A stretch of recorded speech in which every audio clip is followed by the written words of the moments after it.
Senator Tomlinson, engage. Senator Tomlinson, engage your two mics. Thank you, my colleague.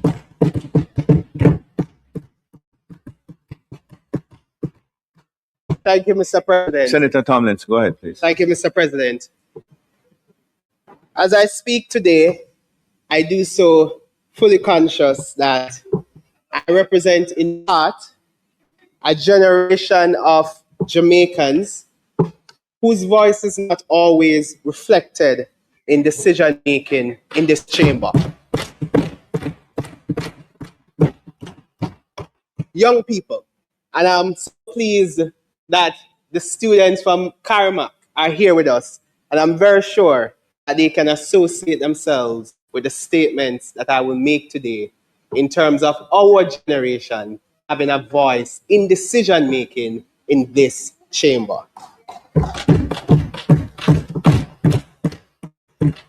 They are the same young people I hear Senator Marlon Morgan, my friend, and the Minister of Education through the Ministry of Education and Youth encouraging. I hear you. You have been telling them that their voices matter and that the future of the country is theirs to carry. Yet, when I engage them, Mr. President, I hear something different. And I talk to them, they're my peers. And sometimes I would post clips of me on social media and the young people would tell me, I'm proud of you because they see themselves with what is happening here in terms of someone from their generation. But what they say after, Mr. President, is what usually breaks my heart, Minister. They would say, Senator, I don't see a future for me here. They speak openly about their desire to leave and seek opportunities elsewhere. And when I ask them, in the face of tightening immigration policies and the growing uncertainties up north, are you still willing to go? And you know what they said is usually sobering? They say, I'd rather take my chance up there than stay here. That, Mr. President, is very heartbreaking. And what is even more, Mr. President, troubling about that expression is that they are working. They are young people who have a job, people who you would regard to be gainfully employed, Mr. President. And that is the difficult part about that expression. Mr. President, that reality is one of the main reasons I approached this budget debate with such anticipation. Because if Jamaicans no longer believe that there's opportunity at home, then the budget debate must be about creating that belief.